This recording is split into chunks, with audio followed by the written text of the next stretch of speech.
it with the media? I feel like we have a great relationship. From the moment I got here, we've had just great dialogue, and I certainly appreciate, all the insight he gives me, and, the way that he coaches and leads. And, we always have a great open lines of communication. So I really enjoyed my time, obviously, getting to know him and have great admiration for him as a coach, as a man, as what he is off the field, and how he commands and leads the team. Okay, so you heard him, Brady, saying that he and Arians are good. Stephen A., you buying this? Not really, because let me say two things. Number one, I've never heard a bad word about Bruce Arians as a man, in terms of his relationship with players and stuff like that. But number two, we can't take anything Tom Brady says seriously about somebody. Tom Brady doesn't say anything negative about anybody publicly.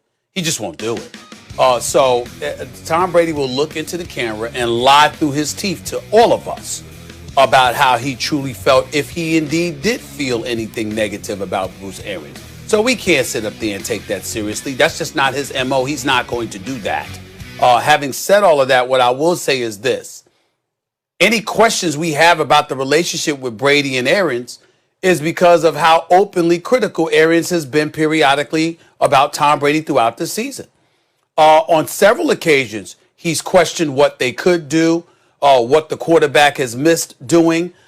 He's chided him or maligned him to some degree publicly, not just privately. And he's even brought into question Tom Brady not knowing something. I don't know whether he read the wrong defense or whatever the case may be. Go back and look at the quotes. I'm not making this up. I don't know Bruce Arians personally. We don't, I don't cover his team. We don't talk. I have no axe to grind here at all. It's not my way anyway.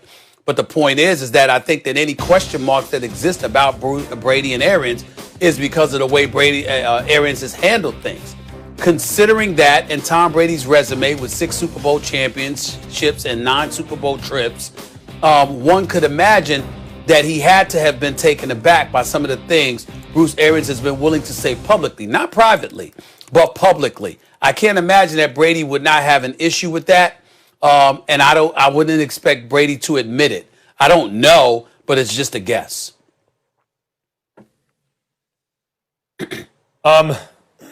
I buy what I'm hearing from Brady and Arians. I don't think that everything's been perfect. In no relationship is everything perfect. And this is a brand new one, and they've had their ups and downs, but more ups than downs. So do I think there was some friction? I mean, going in, no risk it, no Mr. No risk it, no biscuit guy versus the dink and dunk man with all the Super Bowl rings. Yeah, of course. Like, does Brady bring Gronk? Is Arians happy about that? Yeah, but now that means I have to do some things differently. Antonio Brown, Arians was on the record. We don't want him in the locker room. He's not a fit. But Brady wants him, so he's there. Of course, that's going to cause some kind of consternation. But guys, what I look at in terms of the criticism of Tom Brady is Arians has known the right buttons to push with Brady. And Brady's been around the block. He has to recognize that. Brady's not stupid. So Arians, after the first loss to the Saints, criticized Brady publicly. See that, everybody? On the team. Forget about the public. I can go after Tom Brady. Tom Brady's going to be accountable. And Tom Brady was accountable. And they played better. And then, when Brady really needed someone to get his back, when he forgot the number of downs, right, at the end of the loss to Chicago, Arians lied for him.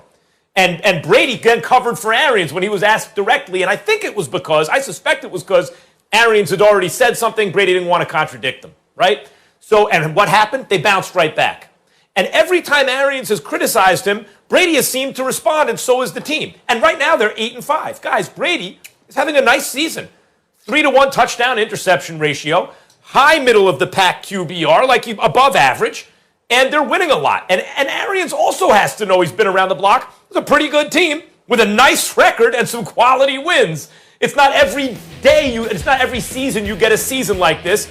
And Arians has to know Brady's leadership and play has a good amount of responsibility for the fact that they're 8-5, which is a good record. So, do I think that Arians and Brady respect each other and believe the things they're saying? Yes. That doesn't mean there's no negative stuff underneath or in addition to it, but I think that they spoke the truth when they spoke about each other. Okay. I mean, listen, we don't know. I certainly don't know. What I'm saying to you is that if there was something negative to say about Bruce Arians, we would not hear it from Tom Brady. Tom Brady, that's not his way. That's not his MO. One of the reasons we applaud the man so much is not only is he a winner, but he doesn't say stuff publicly. He keeps stuff in-house and he handles it accordingly with the level of professionalism that it deserves. If you recall, Max, to speak to the character of a Tom Brady, remember when the radio host in Boston had talked about his kid and Tom Brady had the weekly appearance with them, literally called into the station to express to them why he wasn't going to do the interview that particular week, and was as classy as you could be in pointing out that there were lines that were crossed there that you just don't cross. So I don't say about Tom Brady lying and not telling the truth about how he would feel negatively about somebody. I don't mean that to castigate him in any way.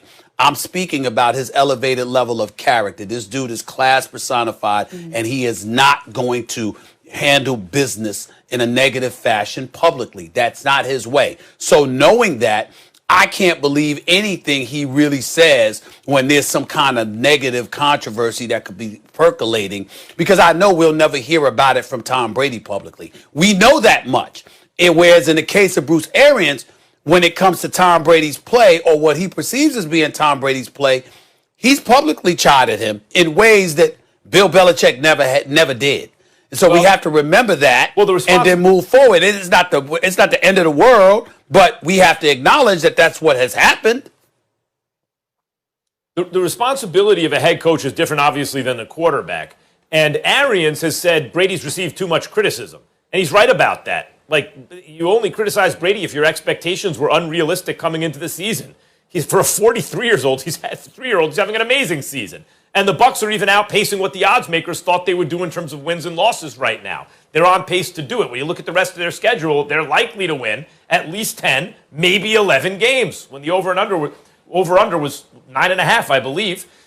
So Arians is speaking the truth about Brady, just as he spoke the truth when Brady would mess up and he needed to hold Brady accountable to show the team how it was going to work. And Brady, Stephen A., it's interesting. Yes, of course, he remembers that stuff with Arians. How could he not? And however he compares Arians favorably or unfavorably to Belichick, let's say, and there are lots of ways in which it's going to be unfavorable because Belichick's the greatest of all time. It's not a knock against Arians. The question is, if you lead like Tom Brady, do you have to really internalize what you're telling people?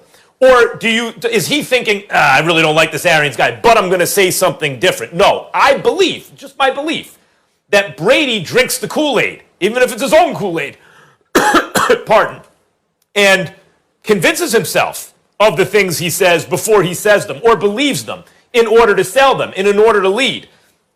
I think those guys are telling the truth about each other right now. Mm-hmm. Yeah, an interesting dynamic between these two, and one that has been making headlines all season long. And something else, gentlemen, that has made headlines this morning is the fact that Drew Brees is officially the starting quarterback this Sunday against the Chiefs. That, according to our Adam Schefter. Now, Brees, he has not played since Week 10 because of a rib injury. But obviously, this is great news for the Saints. Max, how much does this game change now that Brees is at quarterback? That really does. Taysom Hill, I think, was actually doing an admirable job, considering it's his first real action there consistently. But you ain't going to beat the Chiefs trying to, ball control. You're going to have some dynamism in your offense and try to get them into a shootout. And the Saints, by the way, also have, until very recently, a very, very good defense. They were on a run there for about a month where the defense looked like the best in the game, even if not the most talented. So the difference between Taysom Hill really learning how to lead the team and be an effective NFL starting quarterback, or Jameis Winston, who gave you a puncher's chance, but it came with high risk, versus a motivated Drew Brees, coming off injury, knowing that this could be his swan song. Remember, he was thinking about retiring last year, with maybe the best, most balanced team he's been on, at least since they won the Super Bowl, and knowing with only one bye in each conference, and the Packers hot on their tail, that they really need to win this game that could be a Super Bowl preview, and knowing that even if you forget about the bye, he ain't going to want to have to travel to Lambeau in winter to go to the frozen tundra in the playoffs versus a home game in the Dome where they're much, much better. There's so much on the line for Breeze, guys. I think I think it makes an enormous difference in this matchup.